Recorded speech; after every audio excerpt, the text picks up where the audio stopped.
down a little bit as far as how it started, the number of participants, how long did it go on?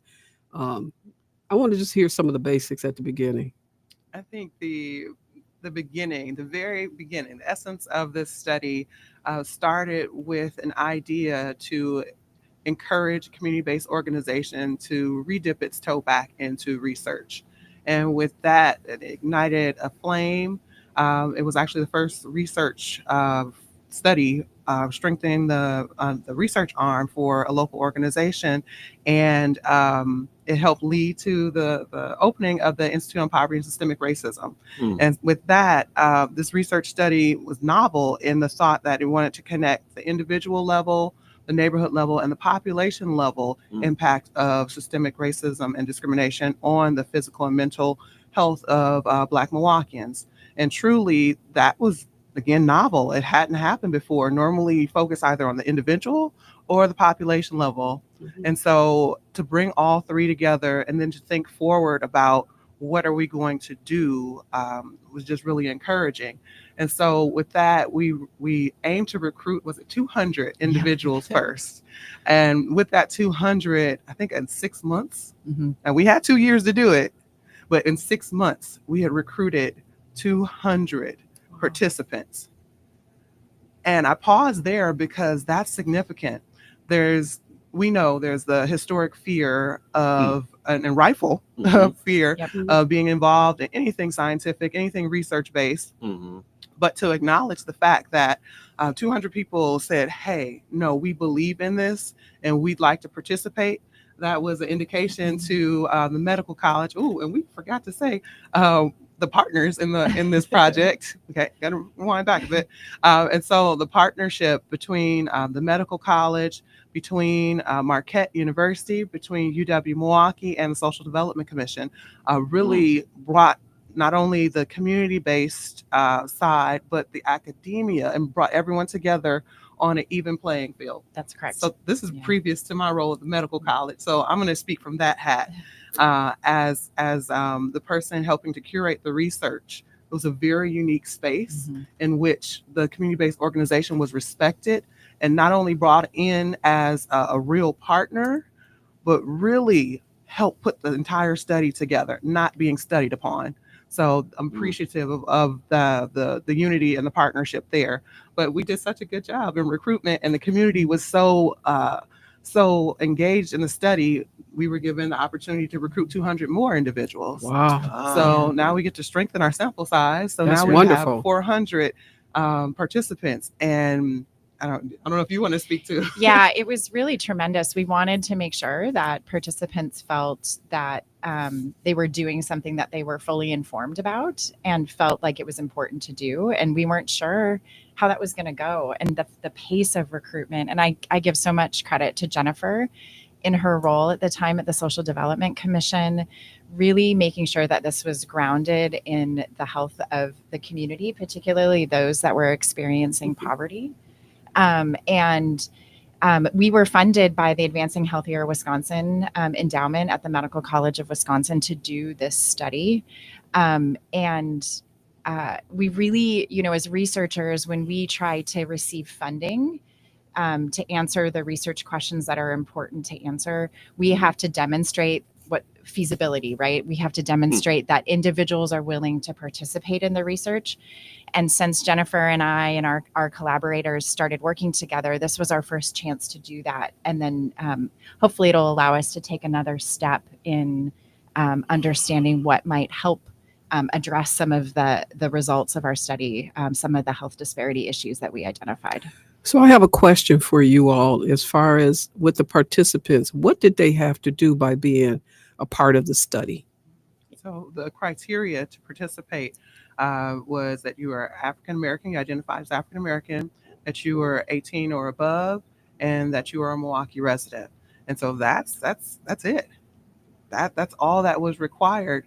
And so our surveying with the participant, it did take some time. They dedicated time, about 45 minutes. And that was what we estimated based on the questions and what it would take to read through. But it took longer. in some cases people Mm. really sat, and of course all they could do is proctor and help read the question, Mhm. but people sat and pondered.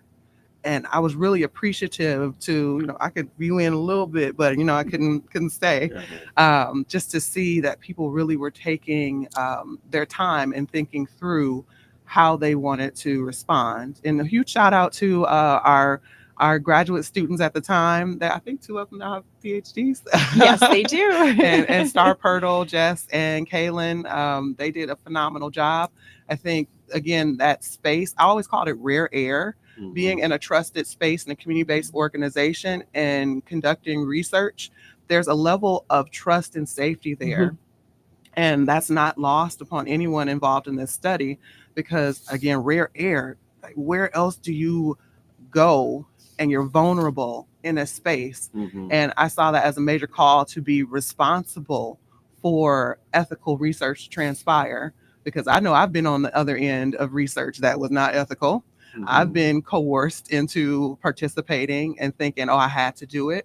And so not only do I know from experience, do I know from my formal training how to coordinate research that's respectful to our community, but now we have the opportunity to, the big thing that doesn't happen, give this information back to our community. And that's what you're here today for, is to Yes. really share that information with our listeners. Yeah. Doctor, is it you were going to say something? Yeah, you mentioned something that's very important. Is this idea that when you do informed consent, you got to tell people the risks and benefits of being in a study, and oftentimes talking about racism can be triggering to some people. Yes. And so what do you guys do when you have someone who who might be triggered by the questions and by the subject? So the way we structured the consent, the opportunity to participate in the study, was that first, to answer your first question, we ensured that there was a counselor that was available. And so we actually, I can't go into details, but it was there for us to have staff on call, and then for staff to either walk over or for the individual to walk over, whichever the comfort level was. Yeah. And so we appreciated having that structure in place. So simple things like access to water, being in a area that they felt safe to do the work. And huge kudos to our security team at the time. They made sure that there was privacy, that no one was heading down this aisle unless we deemed it appropriate. So people had no fear of, oh, well, what are you doing down there? No, this is something that they gave their trust to us, and we're going to maintain that trust. Yeah. And if I can add to that, actually, the confidentiality, right? That's so important. So when individuals participate in our research, their names aren't linked with the responses. And that goes, this was considered cross-sectional research. It was one time. We weren't following individuals across time. Okay. But in other studies where we do, their names are not linked with the information they're giving us. So we can assure that there's confidentiality. Okay. And that's so important for people, to go back to what Jennifer was saying about helping individuals feel like it's safe, and their safety and their confidentiality is being respected as a part of the research. Yeah. Okay, so you started me with the beginning, and you also brought in information as far as the participants and how many were involved. How long was the study? You said for 2 years. So are we at the end of the 2-year period now? Yes. And so We're so far beyond 2 years. We're so- done. oh, so you're far behind. So the study is finished, and now you're ready to really share the results of your study, and that's why you're here today. And so I would like for you to start sharing some of those results with us about your study. What was the most significant one that you all felt? Do we want to lead with the headline? I don't know.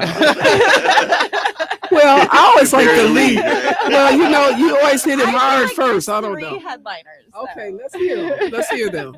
So we'll start with blood pressure. And so we already know heart health in the African American community is a pressing need, the attention to everyone's individual heart health. But in this study, and I'm visual spatial, so I'm looking directly at the infographic, which huge shout out and a plug. We actually have all of our white papers and infographics on the MilwaukeeTrauma.com website under research. Okay, Uh, let's back up a minute I for know I our said a lot. listeners I to said a know lot. what oh, what is a white paper? What is that? Mm. Yeah. So a white paper is pretty much just it's an understanding and a straightforward, no scientific jargon. It's just an understanding of the work that we're trying to get to you. So it's not going to be too much to take in. It'll be just enough that you can start to think forward and maybe spark some ideas based on the Okay. information that we're putting out. Yep. Thank you. I just wanted to make sure people understand that. So go ahead now. Okay. So we in I think it was the first 2 weeks. One of our research assistants came back and said, "I don't know if this blood pressure cuff is working." Mm. And we Yes. we kept testing it out. We kept testing. We changed batteries. We almost switched cuffs, and we're like, "No, this is accurate." And so from the beginning, we knew that there was something going on. But then to see the results, we all like everyone's mouth just dropped to understand that more than 85% of the participants that came, well, walked into the door, sat down, and participated in the study were at an elevated hypertension rate. So we're Mm. talking about hypertension stage 1, 2, and a hypertensive state that was critical. So there were individuals that should not have been alive Mm. walking and participating in this study. And we're just like, what is Yeah. going Yeah. We on? noticed that too when we were going into the community and taking blood pressures with our program that some of those people we recommended them to go immediately to the emergency room because it was so high. And that's what you were experiencing too. So people were walking with a time bomb, huh, Dr. Izard? Yeah, yeah. Yeah, that's a whole other thing. And then you got so once you find out, now you have a responsibility. So what are we gonna do with these people? Right, exactly, because Yeah, you have to make sure that yeah. you stay accountable because of the knowledge that you received. And so you would refer those to the appropriate places for them to We be let them seen. know, yes, that you need to reach out to your physician. We, of course, said we're by no means we're not physicians, and our graduate students and our researchers said, "Hey, here's the scale. This is we can't tell you exactly where you are right now, besides what we see, but you need to go talk to your physician." We're going to take a quick break. We have a research program that we're discussing called Drive Out Racism and Invigorating Equity. And I have two wonderful people here that have worked through this study, and now they're here to give results. And we'll be back on the other side to talk more about it.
And so if these 400 participants, 85% of them are at elevated to severe risk of high blood pressure.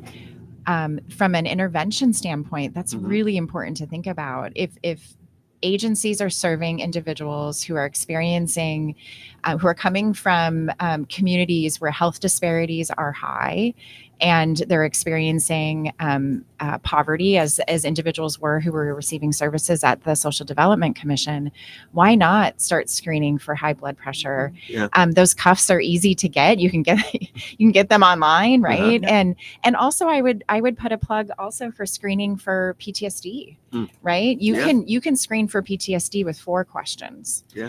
And there's scales that are validated as screeners, and then connecting those individuals with services. I think that's a call to action. It is. It is. It's a call to action because we know people are coming in to receive services that the blood pressure is the last thing on their mind. They're thinking about, how can I ensure my lights stay on? How can I ensure that That's I right. have, Pay I my have food rent, coming? And food for my kids. so Exactly. I think it's a part of, and I think per capita, I think Wisconsin has some of the most, they have the highest number of nonprofits, and a lot of those are community-based organizations. So let's call to action. If you are doing the work, boots on the ground, hey, we need to start looking at not only here the services or here's something transactional that this person is getting, but let's look at the whole health. Let's start doing the screenings. Let's ensure that we look at the things that are invisible, that are pretty much in plain sight. But if you have a need, you're going to go for that need first. Yeah. So I just wanted to know, you mentioned about call to action. So what do you want the community to know about your research? You mentioned about call to action.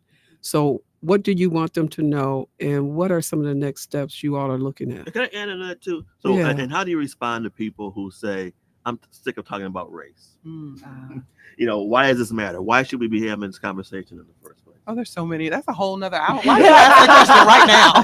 How much time do you have? I mean, that's you. So okay, let's have that. Let's have that 2-hour conversation. That In 2 minutes. in 2 minutes. Race is a social construct, but racism is real. And so the idea for it, that we need to be attacking racism. We need to be dismantling racism per se, because unequivocally it has so many negative things that happen to our health and our lives. And it's not just one population, it's everybody. Everyone is not healthy. Let's put that out there. Jennifer, and the other thing is that people don't realize that, yes, you might be affecting one race, but yet and still that affects the whole community as a whole. Because what's happening is that branches out. Yes. And so it's not isolated.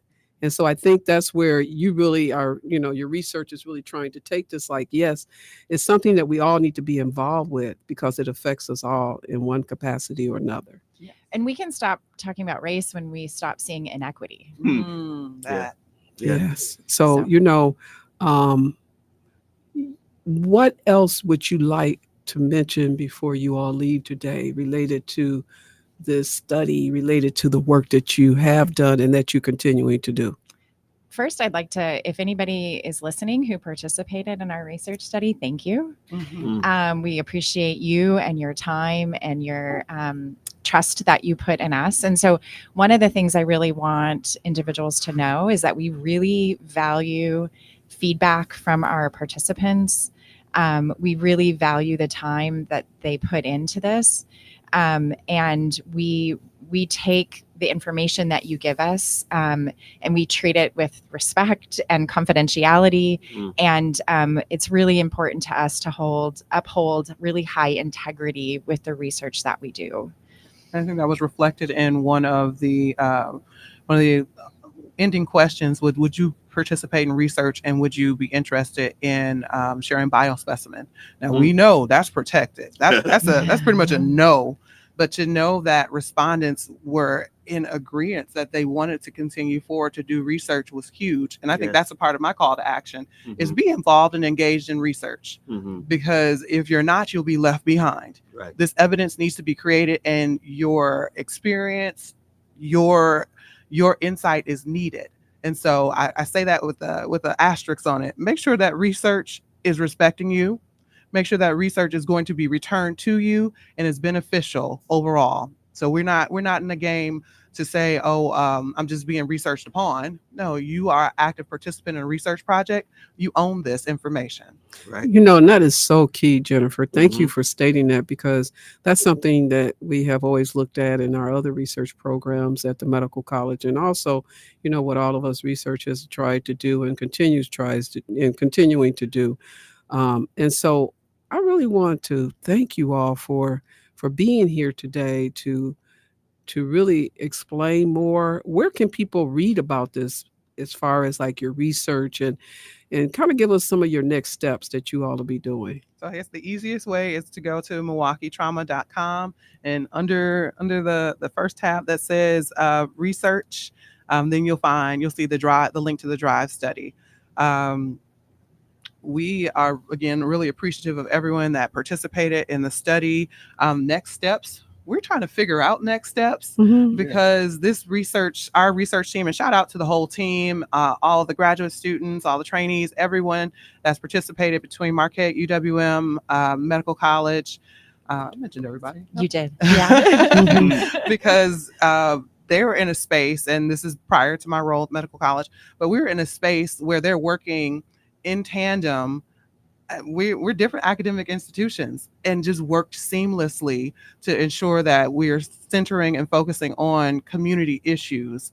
And so our next step forward is pursuing how can we take this, and I should have said this a long time ago, with my work with working with racism as a public health crisis, and helping operationalize. Shout out to Lillian Payne, Match UW Population Health for long story. We'll talk about it later. But the idea forward of that declaration, yes, and shout out to Milwaukee County. But the declaration itself is phenomenal. It's put in place. It's working through the county. But what does it mean to actually declare racism as a public health crisis and ensure that we're doing the impactful work? And for me, that was the next step, and I look forward to forward steps. All right. Amen. Dr. Terry, do you have some closing words for us, remarks for us? I have two things to say. One is if you're interested at all in this research, contact us through MilwaukeeTrauma.com. And then lastly, we want to move this to intervention. So like what Dr. Izzard brought up about what can we start to do to act on these results. That is what our next steps are going to be, is how do we act upon this to improve the health of the community of Milwaukee? And that's really important to us. We know mental health is one of the areas where it's underfunded. It is. The resources are limited. It's a big issue. Oh, I want to thank you for just talking to us about the DRIVE research study. We have Dr. Terry and we also have Jennifer here is joining us today. And it's been a pleasure to really read more about this. And I thank you for bringing this to the forefront because we've been knowing about this a long time.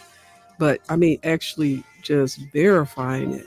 You have now data that shows that there's some challenges, especially, Milwaukee was considered like, wasn't it the number one community for discrimination or, so right there, this is something that hopefully people will take into and start putting it, looking at their institutions and seeing how they can make a difference to make it more comfortable for people that have challenges. So thank you for joining us today. Thank you for having us.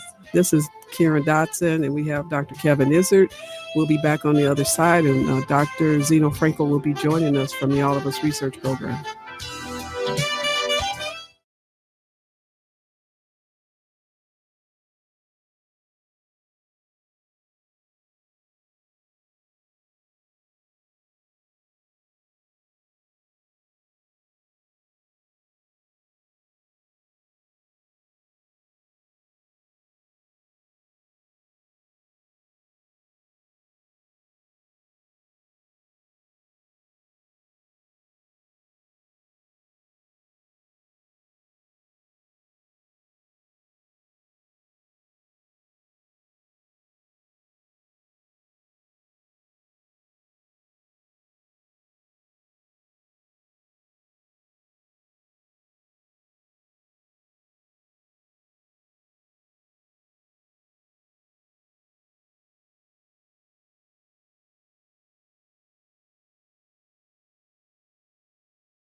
Wanna lose it. I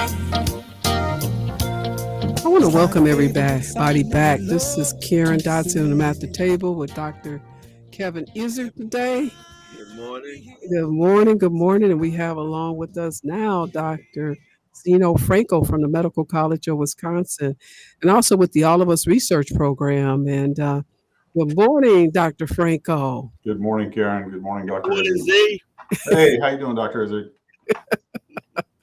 Oh yeah, we really had some great conversation. I don't know if you had a chance to listen in, but that's kind of like dealing with a lot of mental health trauma and things like that in a study called Drive from the Medical College. So I know that's like right up your alley as far as some of the things that you deal with on a day-to-day basis. I wanted to make sure that people realize and know that Dr. Zeno Frankel is the principal investigator for the All of Us Research Program. He's also Director of Research, Education, and Training at Department of Emergency Medicine at the Medical College of Wisconsin and a clinical psychologist at Veterans Administration. He is highly recognized for his collaboration with communities on health disparities issues. So we want to welcome you today, and we're going to just kind of talk a little bit more about the All of Us Research Program. Dr. Franco and Dr. Izzard Dr. Izzard is also co-investigator of the program. Yeah. And so go ahead, Dr. Izzard. Yeah. Actually, I'm dealing with the last segment. I was going to ask Z because I know you're at the VA, and we were talking about trauma and how 30% of the people in this drive study were actually had symptoms of PTSD. And how that affects people's behavior. And I don't know if you have any comments about that. Yeah, sure. I mean, I think, the tough part of it, I work with U.S. military veterans on a daily basis and talk through combat trauma. I was born in East Los Angeles. And so you think about what urban violence looks like. You talk to people in Chicago, Milwaukee. The tough part of it is it's an urban war zone in certain places in the United States. Yeah. And, you really listen to people from the north side of Milwaukee. Folks have a emergency plan, get in the bathtub if there's shooting going on. People have seen a lot in the communities that we come from. And so, of course, then you have post-traumatic stress disorder associated with that. One of the things that's very common is people don't really recognize some of the symptoms, Right. and don't have the kind of just kind of baseline knowledge about what some of these mental health problems are. So they may manifest, but people don't really see the connection from maybe where it's coming, where the symptoms are coming from. Mm-hmm. Yeah. So thank you for Yeah, you brought the expert in on that, huh? I know, right? Exactly. I wonder what Z thinks about that. Yeah. We also wanted to really talk about the All of Us Research Program, like where we started from and where we're looking at going in the near future. And so,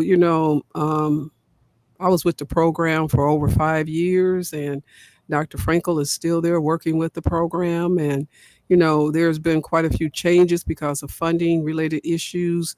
But Dr. Frankel, just wanted you to kind of talk about, because really there were a lot of successes that happened with the program. There were a lot of things that continue to grow with that program. And Dr. Izzard, you have a wonderful day. He's stepping out on us now, but do you have anything that you want to say before you leave as related to the program? Yeah, we kind of talked about a little bit, touched on how the politics, affects what we do and funding and things like that. And so I know things from Washington have changed, which affects how we can do things here on the ground. So whatever happens, I'm glad of what we have done. I'm proud of what we did with all of us and what we've done at the table. And I truly believe that in the idea that we have to be at the table. We want to be heard, we want to be seen, we want to be part of any kind of guidelines and research that's being done, because if we're not being considered, then we're just being we're not being taken seriously. So please, regardless of whatever happens with funding and things, to the community out there, get involved. Get involved. Demand that these screening things we talked about. Getting your blood pressure checked, getting your cholesterol checked, getting your hemoglobin A1C, getting your colonoscopy and your mammograms and your Pap smears and all those things. Make sure you're getting those things done. And if someone's not offering it to you, ask it to be done, because we want you to be educated and we want you to be the driver of your health care. Dr. Izzard, that's something that we really strive for with this program, is to bring not only information about research, but also to bring information about health related topics and how people can take ownership of their life as far as related to their health, and to educate them on different diseases and challenges that they've had. And I think that's some things that I really feel good about, that we were able to bring, in relationship to the All of Us research program. Yes. Thanks, Doctor. Doctor, is it great to see you, sir? Likewise. All right. Always. Yep, absolutely. Yeah, I think the things that I would mention, Karen, are kind of along these lines. Is 7 or 8 years ago, we applied for the funding for the All of Us program. It's one of the largest genetics databases in the world. It has actually become either the second most or the first most diverse genetics database in the world. Probably ultimately will end up being the most diverse genetics database that there is anywhere in the world. And that I think really speaks to the commitment of the name, All of Us, right? That we're trying to make sure that everyone is represented in that data set. Classically, in the United States, African American, Hispanic, other minority groups have been scared to participate in this type of research because of the history that is there, sometimes a very negative history, difficult history, and broken trust between the government and the communities. So we had to, here in Milwaukee, say we're interested in participating as a city and a region, because we know that if we don't contribute to this data set, the health issues that are part of the Milwaukee fabric won't be represented fairly. But to do that, we also had to do outreach at a ground level in African American, Hispanic, Hmong communities, many other communities as well, as you well know, Karen, because you were the lead for all of that work. And I want to thank you for the commitment that it has taken to enroll right from here in Milwaukee about 1,200 or more African Americans for whole genome sequencing, electronic health record data collection, and 6 surveys about social determinants of health. And all of that information is now part of that database. We've also collected, I think, around 800 or 900 folks from the Hispanic community, the community that I come from. And the response from the federally qualified health clinic, 16th Street on the south side, was exactly this, what Dr. Izzard just said. If we're not part of this process, we won't be represented fairly.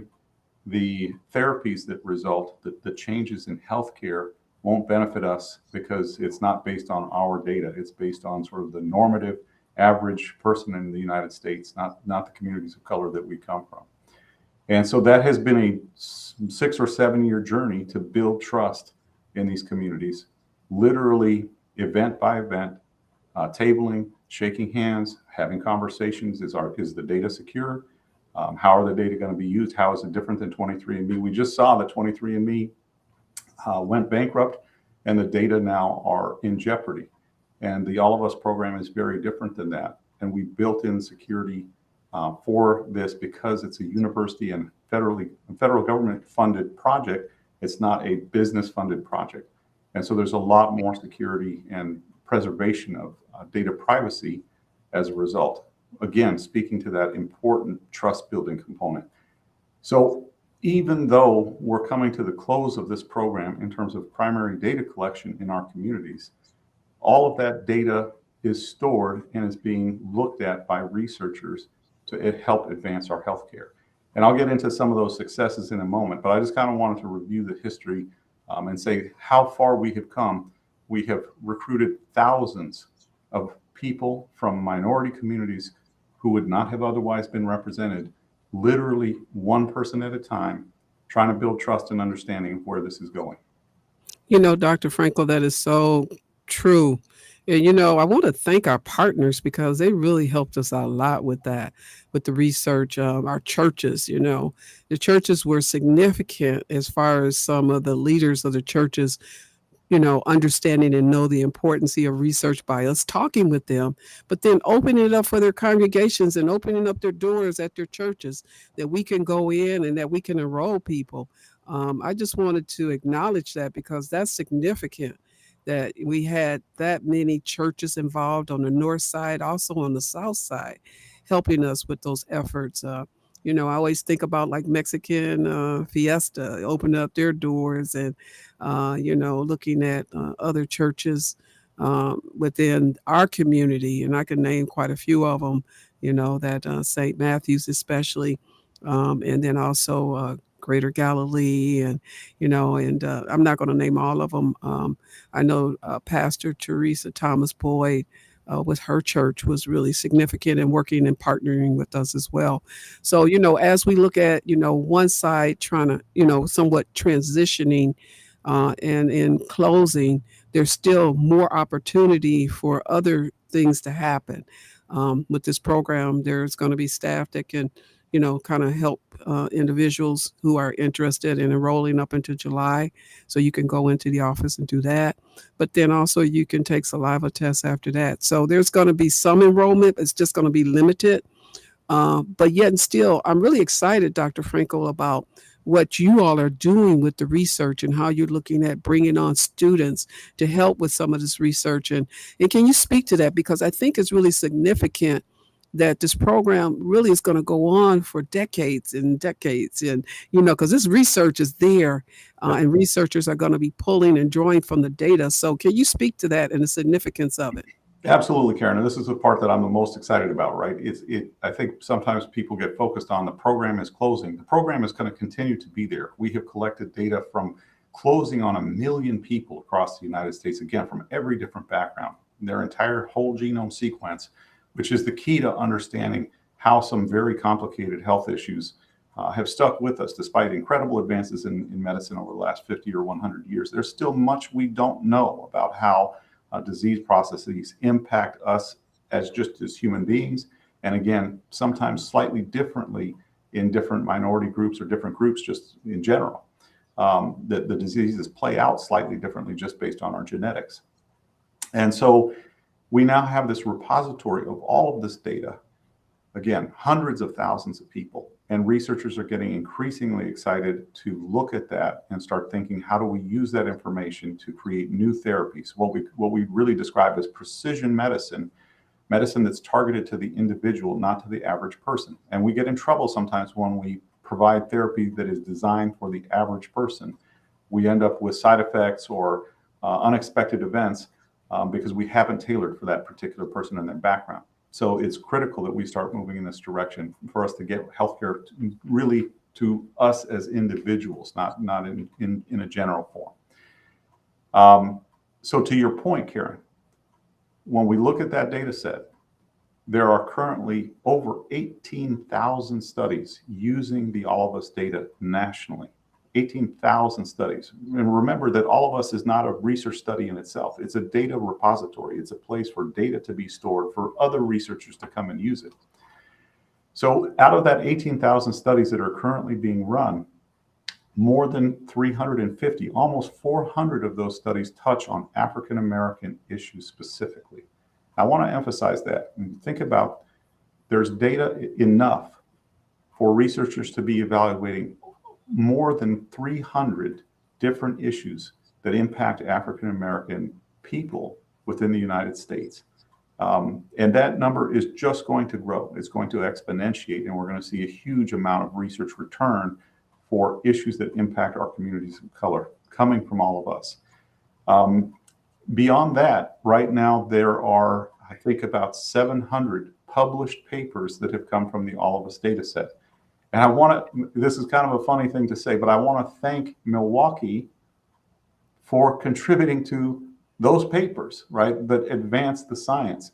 Sometimes the community members maybe don't see the connection coming in, having given a blood sample or doing the cheek swab, doing the mini physical with us, filling out some surveys, that just seems like a day at, at Freighter or whatever, right? A moment in the clinic. What people don't see is the outcomes. And this is one of the things that I want to really emphasize. Healthcare, advances in healthcare are built on biomedical research.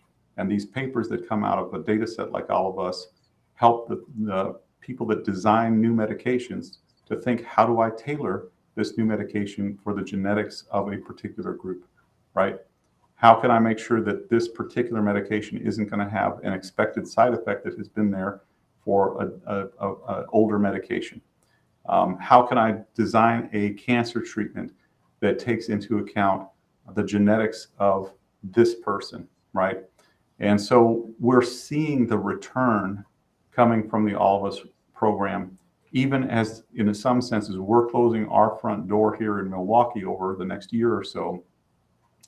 The results from this effort, the results from you all trusting us enough to come down and do a blood sample is starting to change the environment of healthcare over time.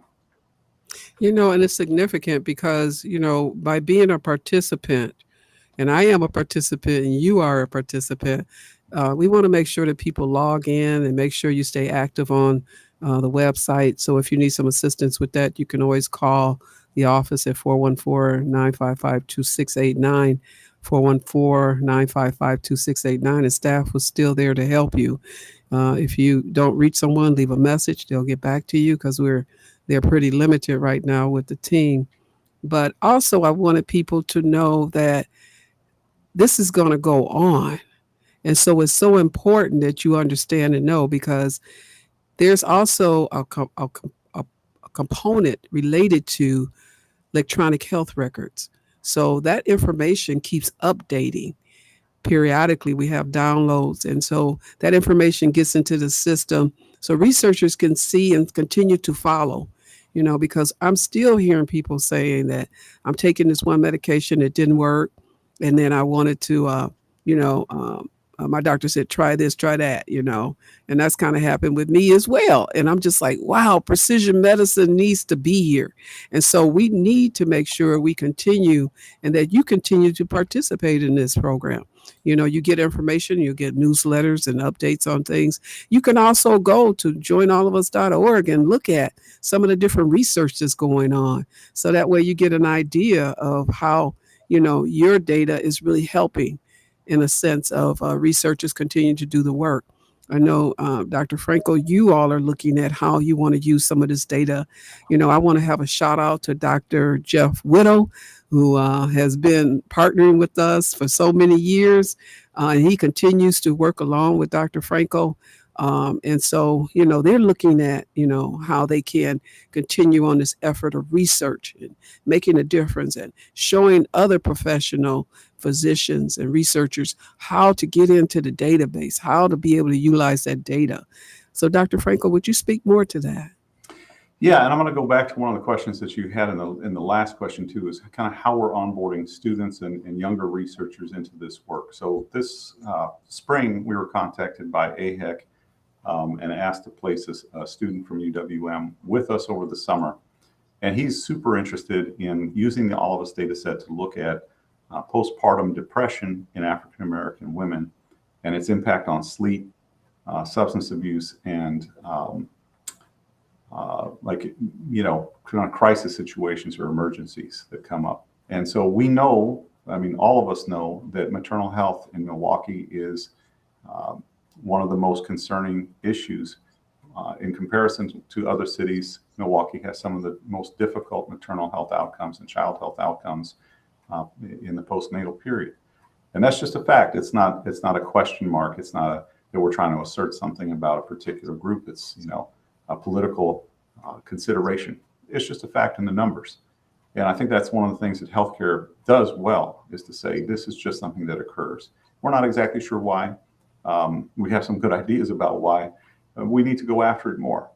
Mothers in Milwaukee and their children deserve to be as healthy as anyone else in this country. And so we've taken on a student over the summer who's going to be using the All of Us data set to look at exactly that issue. Some fun things for us too is there's Fitbit data in this data set. So we may be able to sort of track some health behaviors that are like walking. How many steps did the mom take? Did that help with her sleep? Those kind of questions as well. So we're very excited to be onboarding students of color into our work, and students from any different background. It doesn't matter. But really trying to represent the Milwaukee region in the students that we're taking on to look at these data. There are some other very exciting research projects coming from this, as I mentioned. I just took a quick look in the researcher workbench. I don't even understand all of the stuff in here because it has to do with. Well, that's why sometimes we have Dr. Whittle with us too, right? So, He's a medical physician. I'm just a lowly psychologist, but there's a particular one that I pulled up here that's focused on chronic kidney disease characterized by gradual loss of kidney function over time in adults, and they're looking at the APOL1 genetic variant. And you can imagine that this is, when I put this in with the keywords African American, and this is one of the studies that came up. We know that kidney disease is a major problem in communities of color, right? And the consequences in terms of quality of life changes with kidney disease are huge for our communities. And so this is some of the most cutting edge research you can imagine coming from this data set. And again, I want to thank the Milwaukee community for standing with us as partners. As you mentioned, Karen, the pastors in the African American churches, the outreach staff at some of the Hispanic organizations that we partnered with, United Community Center, 16th Street Clinic, the Mexican Consulate from the community that I come from. One of the things that we realized early on is that some of the concepts in this work are very complicated, and they're not easily understood by the communities that we hail from, right? So I think the pastors have done an incredible job of translating the complexity, building trust. When we started this program in the Hispanic community, some of the terminology, we didn't even know how to translate some of the genetic terms. And we really had to sit with community health workers to think about how do we talk about some of these concepts in a community that, one, doesn't speak English, and two, maybe doesn't have as much education. That doesn't mean that they're not interested. That doesn't mean that they can't understand the research at a conceptual level. But we had to be really thoughtful just about how we translate it from English into Spanish. But more than that, even for the pastors on the north side, translating this complex scientific jargon into something that is easily understood by anyone. And that is, I think, one of the key things that we've done with all of this program. And again, I want to thank you, Karen, as well, for your work in bringing the pastors closer to us so the pastors could bring all of Milwaukee closer to the program. And that's significant. Dr. Franco, as we kind of look over all the work that the All of Us research program has done in the community, one thing that we were able to really share with the institution was our way of working with social media. And can you speak to that a little bit? Because I just want the community to know just how involved Dr. Franco is in the community, whether he's on the north side, the south side. That man is always somewhere. I'm like, when does he sleep? But, we were able to do something very significant with the social media, with media, with media in general. Period, on both sides. And can you speak to that? Yeah. So one of the things that I've loved in my 15 or 16 years of working at the medical college is the college doesn't always know. They will tell me or the community directly, we're not sure what to do in this situation. And when we got the All of Us Award and we said we needed to do outreach to the minority communities in the Milwaukee area, they tried a couple things and they came back to us and said, you know what, you folks probably know better what you need to do than we do as an institution. And so they sort of gave us the reins. And so we developed a media strategy. Karen and her team, really, you developed a media strategy, including social media, including local neighborhood news outlets on the north side, the south side, working with multiple radio stations, not just WNOV, and all thanks and appreciation for WNOV, but La Grande on the south side as an example. Doing podcasts from a small bakery on the south side where I actually get my what we call pan dulce, is a sweet bread. Yeah, that was really active. I mean, that Oh, podcast is known throughout the community. incredibly active, stuff that the medical college has never done before, ever, right? Broadcasting purely in Spanish from the basement of a bakery. I mean, it was such an incredible time, right? I think it was Todo Postres, right? And so, those types of engagements brought us thousands of followers on Facebook, on Instagram. People recognize our trucks, our vans out on the street, at Mexican Fiesta, at African Arts Festival. We were at Juneteenth. You and I, Karen, were at Juneteenth, right in the aftermath of COVID-19. We were some of the first folks back at Juneteenth. And now, yesterday, I'm watching the medical college have an incredibly huge presence at Juneteenth because we have shown the way, right, from this program, from my perspective. And that's said with all respect to other folks from the college. But we've really tried to plant a flag on how do you bring the community closer to the institution, and how do you bring the institution closer to the community? And that is handshake by handshake. It is personal. It can't be done from behind a desk. And we have built incredible relationships over time, and I think we've shown a different path for true community engagement, and it has been an honor to serve in this role.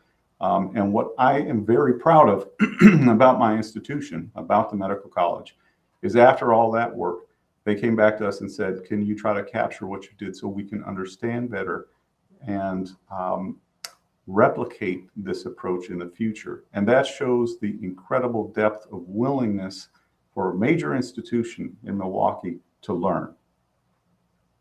And I, Dr. Franco, I know you're going to have to, leave in about a couple minutes, but I wanted you to just have some closing remarks, because I want people to also realize that, as we talked about limited funding for our program, and so I will not be joining at the table, will not continue on, but we're going to kind of give that over to Deb Nevels, who's going to be working with WNOV to continue educating our community on the importance of what's happening here. And so, Dr. Franco, I just wanted to give you some closing remarks on that, and then we're going to go to break, and we'll come back after that, just with some closing remarks.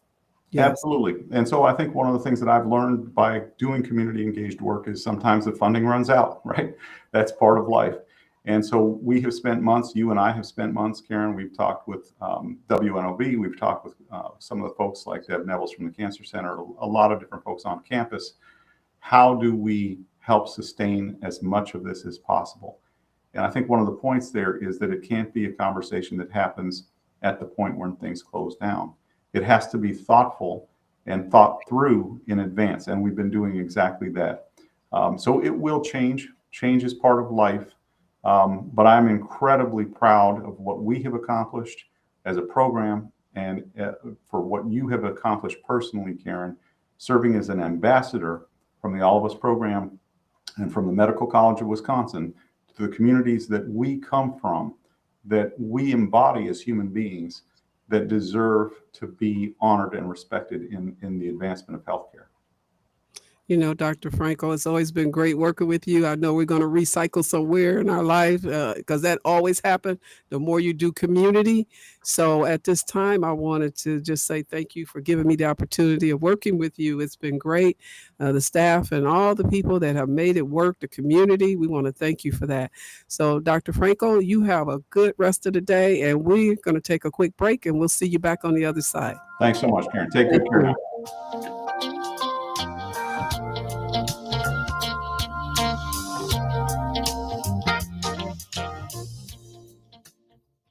AURN News.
just want to welcome everybody back. This is Karen Dotson, and we're at the table today. We had some serious conversation talking about trauma and stress-related discrimination. Study that was done in Milwaukee that really showed around 400 participants and some of the challenges that were related to that.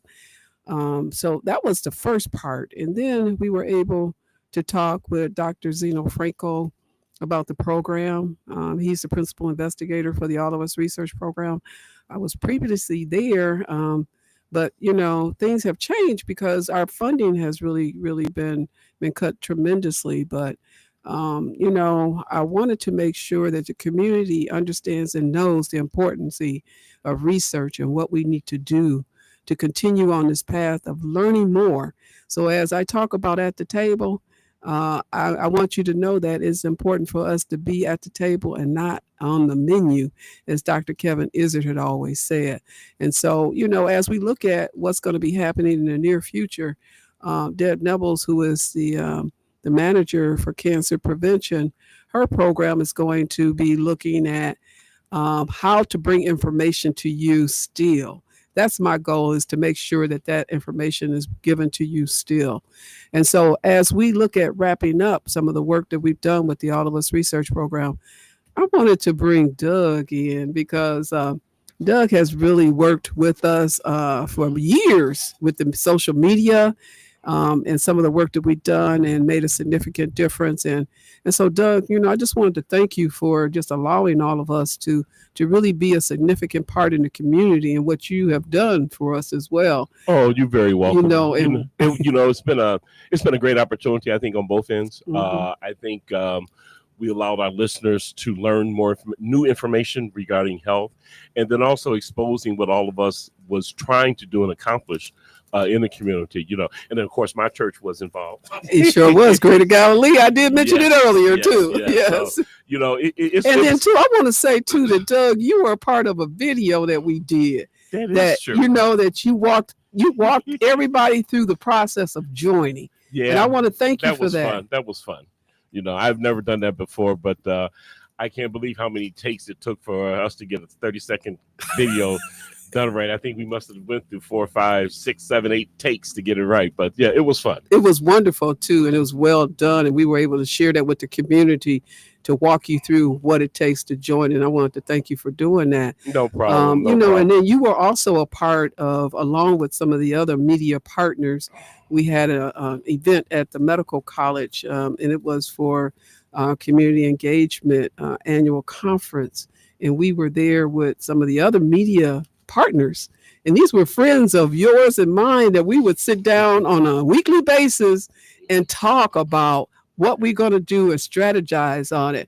And I really appreciate that this was something that was so unique that wasn't really done before, that we were able to take that back to our institution to show the effectiveness of what can be done when we bring you all at the table at the beginning. I think the one thing that was great about it is that we left our egos outside the door. And when we came to sit at the table, we had the ultimate goal of trying to accomplish what all of us wanted to do.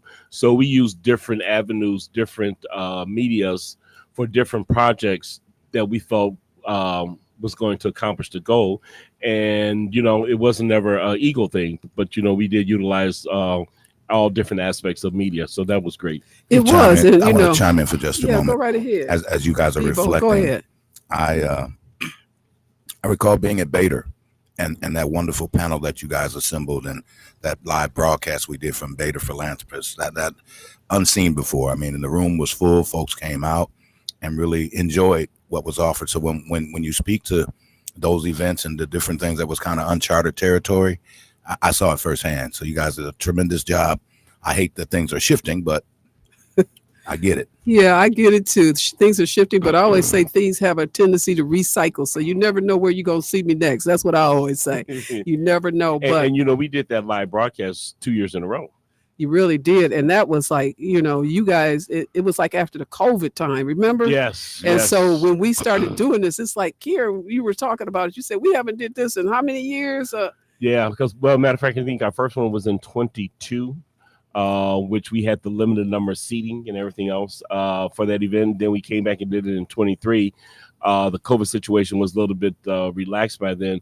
But yeah, it was great to, I mean, I was the one who presented the concept because I think it gave the community an opportunity to come out to be able to ask the questions one-on-one. And, you know, I think we had a line on the first one that people were standing up wanting to get their questions asked because they had concerns about what this process, what this research really was all about. And I think, you know, that was a way for them to get their questions answered. You know, and so we talked about being at the Bader Foundation, but one thing that is so significant, this was on the air.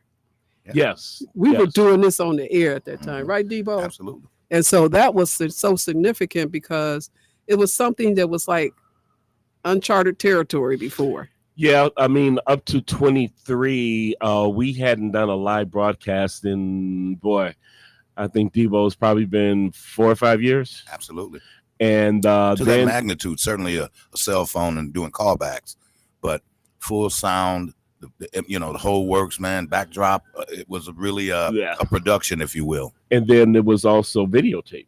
Mm-hmm. Yeah, we did. We videotaped. I mean, we just did everything that we could think of for people to really get the information and be able to reference back that information as well. And I think that's another key is that this information is archived, that, you know, people can be able to go back just to revisit that information again, you know, because, I mean, the program may change, but the information is still going to be there.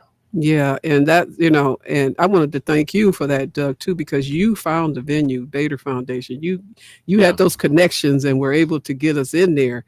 And so, as I always say, it was a team effort on all the work that we were doing. We're gonna have to help Doug out the room if you keep, you know, fattening his head like that. Look. Okay, he's gonna be hard to walk out the room. His head is gonna go through the door. Sideways to get him out today. Not today. No, but really, I wanted to thank you all because, you know, we started out doing a 1 month session and we were getting such a good response that Doug was like, hey, we need you for 2 times a month because people are calling, they're getting this information. And it was a lot more work for me, but I was like, okay, who are we going to talk about? What topics and how I'm going to bring these people in and get them here? And, you know, Debo, you know the challenges that we have, bringing people in and making sure they're on time. And but I mean, you were one of the first ones here at the station that really utilized the if you will, the technology, the ability. Maybe I can't get you in, but we got in a way. They saying we can do, and you even utilize it on the road, on vacation or whatever. You still were able to get on the show, and it was still a priority for you. So hats off to you and all of the hard work and dedication that you've shown throughout this whole run.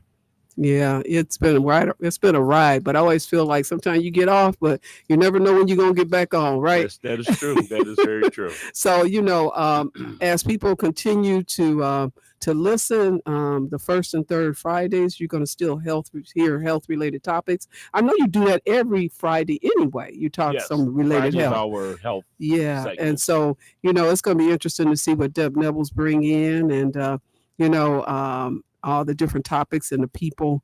And so I'm just looking forward to just listening and hearing what else is going to happen as we kind of move forward on this process. So, well, probably Deb had too much fun yesterday at the Juneteenth. Yeah, I know she was down there. So I was just thinking, I hope she's okay. But I just want to thank everybody for just working with us. And, you know, I wanted to also mention that, you know, people that really want to continue to join the All of Us Research Program, you know, you want to get in there by the end of July because otherwise they won't be able to do you face to face. So you can always call at 414-955-2689, 414-955-2689. We have a couple people still there to help you out. But after that, then it's just going to be more of the saliva testing, but they will be there in some capacity, but it's going to be very limited. And so it's been a good ride here, you know, for WNOV, and I look forward to, I know I'll be back somewhere, someplace. Yeah, of course. You know, once you get it, get the taste of it, you got to come back and get some I know. more. I told Doug I'm getting addicted to this. I enjoy it, and I thank you for giving me the opportunity. So I just want to sign on off. This is Karen Dotson at the table, and it has been a great opportunity. And Doug, see you on the other side. Thank you. You know, and good luck. And get you some rest for a minute. I'm enjoying the summer. I got the summer all I know. off. I am We've not already even gonna talked. think You about got it. your I summer. want to You be got off. your summer plans, so you're gonna be busy. You're gonna be busy relaxing. I'm so. enjoying it. So I just want to say, kudos to Deb and to you all, and thank you all for, just being such a part of what the work that I've done in the past, and you helped it out so much. So thank you all for that. This is Karen Dotson. I'll talk to you on the other side.